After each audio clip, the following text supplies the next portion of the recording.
Thank you all so much for coming. My name's Dr. Mallery Blythe, and my background is emergency trauma medicine. So I've run trauma teams throughout the UK and abroad for over a decade. But about 6 years ago, I became interested in radiation research. And currently, I'm a founder of the group FIRE, which is Physicians' Health Initiative for Radiation and Environment. The reason that we're doing this presentation today is to increase awareness, really, about use of electromagnetic fields, particularly in a school environment and around children. And this is a certificate that some of you may be familiar with, but I'm guessing most of you won't. This was issued by the World Health Organization in 2011 via IARC, which is the International Agency for Research on Cancer. And what this certificate says is that microwave radiation or radio frequency radiation is classified as a group 2B carcinogen. That means possibly cancerous to humans. And when somebody asks me in medicine, is this safe? I have a quick think to myself, has it seen one generation through? Because if it hasn't, I don't think you can fully answer that question. And some scientists would argue you can't actually answer that question until it's seen several generations from cradle to grave. So this enormous change has happened extremely fast. And the part of the spectrum that I'm going to focus on today is the microwave part that you can see towards there on the left, the longer wavelengths. The higher frequencies over here, X-rays, gamma rays, ultraviolet as well, are ionizing radiation. So they can knock electrons out of their shells, and that's one of the ways in which they do damage leading to, for example, cancer. Everything below that can't do that. It's not ionizing. So it has different ways of interfering with biology, and we'll come on to those. But the types of devices that emit this kind of radiation are numerous, they're huge, and this is a very small sample of common everyday ones, certainly ones that you would find in a school. I'm just going to briefly help you to imagine a real life situation where we might have a teacher sat at her desk and she will possibly have a tablet. And then she's got a lot of children sat in front of her, and then they also all have tablets, all of which are emitting their own fields. And we might have a radiator here to keep them warm, and a filing cabinet, let's say. She might have a phone in her handbag, and of course there's a Wi-Fi router somewhere. Let's pop it back here. But each one of these devices is emitting its own field, each one. And you'll know from your GCSE physics all about constructive interference and the fact that if you get two waves which look the same and they synchronize with each other, then the additive effect can be a wave that is amplified. So this creates hotspots that you can't predict. And not only that, but you might get some reflection of these metal surfaces, your filing cabinet, your radiator, and it all gets extremely complicated in there. Not only that, but of course it's not two-dimensional like that, it's three-dimensional because these have floors above them and to the sides, so everything is overlapping in a way that leaves us in a situation where we can't really say anything about the intensities of those fields unless we measure every single spot in the room. Looking at a cellular level, one of the things that we know happens is that this kind of microwave radiation can increase calcium movement through the wall of the cell, the membrane. And that can set up, this is a nitric oxide cycle, which produces something called reactive oxygen species. You don't need to understand what that means, but it's a process called oxidative stress, and those ROS, or reactive oxygen species, damage tissue. So when they're produced, they're what contributes to the aging process, and they can induce cancer. So EMF causes this effect, and that can set up this very negative cycle. That's just one of many mechanisms, and it becomes incredibly complex. This is at a whole cellular level. So this is red blood cells, and on the far left there, you see happy red blood cells, healthily, mutually repellent, because they have a negative charge on their surface, so they bounce off each other. Here in the middle, that's after 10 minutes on a cordless phone. And you can see they've stacked up like coins in a coin roll. That's called rouleau formation. And it's a pathological process. It stops them doing their function of carrying oxygen correctly and a few other things. And you can see the same thing after 70 minutes at a Wi-Fi enabled computer. And I repeated this test myself because it's had a bit of criticism and some people aren't sure, and I found a very similar result. So We've looked at inside cells and cellular levels, and now when we put all those cells together, we get systems like the heart system or the lung system. And I'll start with the nervous system because that's highly electrically dependent. What we know is that this type of EMF can stimulate your fight and flight nervous system. That's your run from a lion nervous system. You evolved to be able to keep that into action so you could release adrenaline and fight or fly.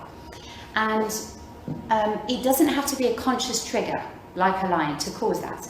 This kind of EMF causes it even though you're not aware of it. And you can imagine that if you're exposed all the time, that nervous system is having to fight inside your body all the time. And the energy for that has to come from somewhere. You have to pay for that. And you pay with the kind of reverse of that, which is your parasympathetic nervous system, your rest, digest, grow, nurture, heal system. For short periods of time, like when you're running from a lion, that's very sensible and it's fine.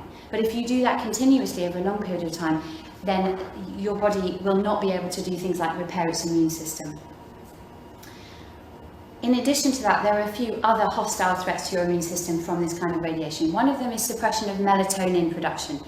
Melatonin is your body's most potent endogenous from inside the body antioxidant, or it means anti-aging or cancer-fighting agent.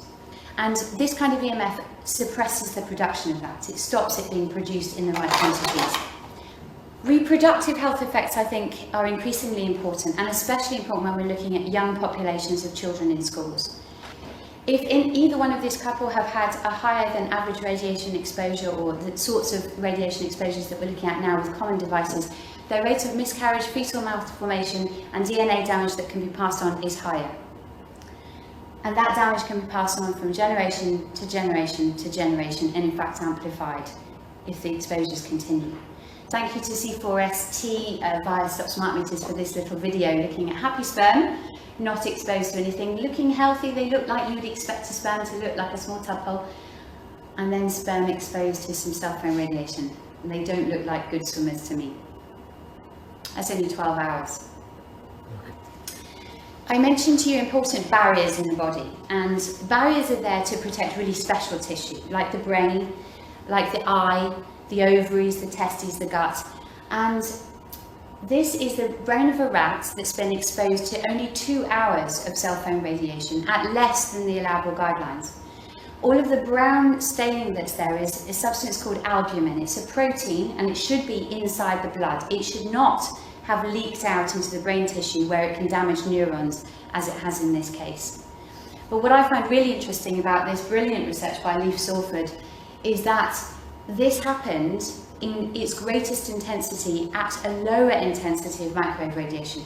This type of radiation causes oxidative stress. There's a massive number of papers now, and the vast majority, like 80% plus, show a positive effect that we are causing oxidative stress with that kind of radiation.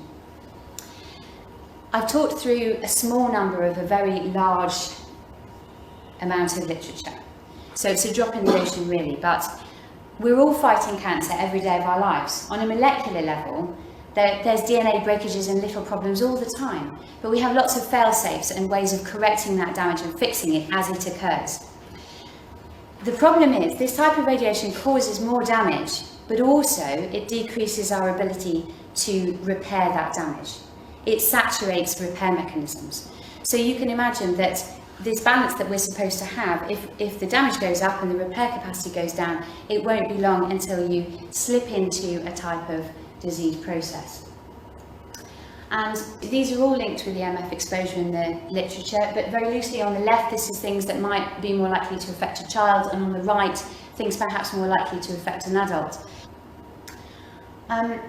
Children are more vulnerable, and there's a really long list of reasons for that, but this is just a few. I mentioned shielding of the skull, and they have thinner skulls, so less shielding.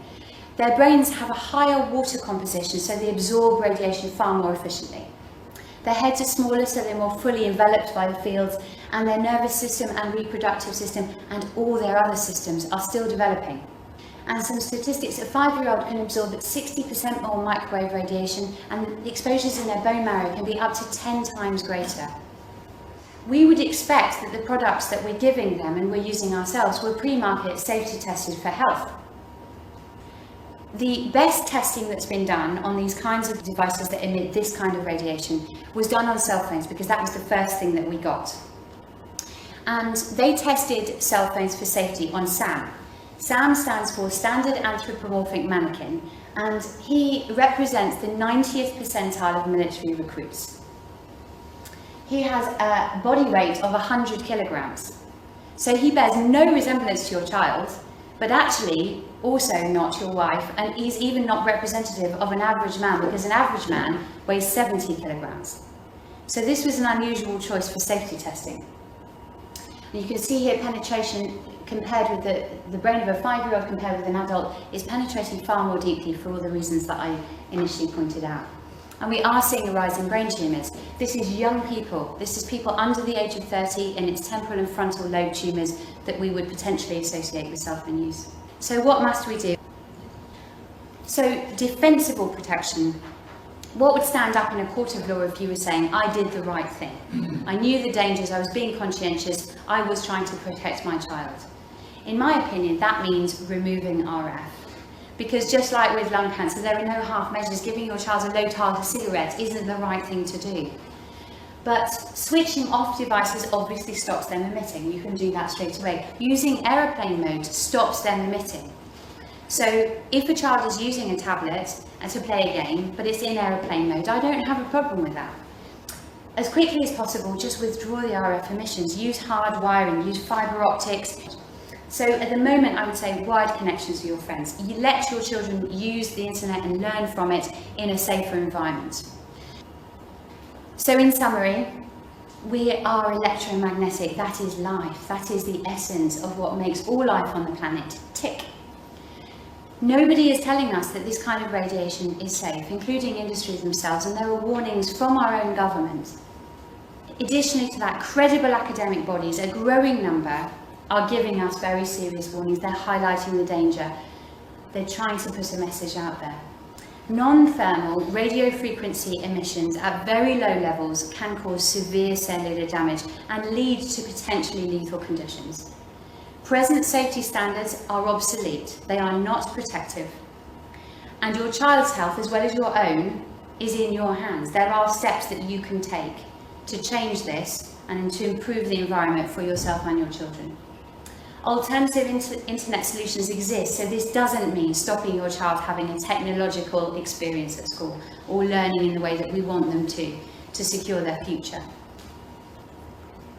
Thank you so much for listening to this very long talk, and I've got to thank so many colleagues. I can't put them all on this slide, but so many different professionals around the world are contributing to this. So thank you so much.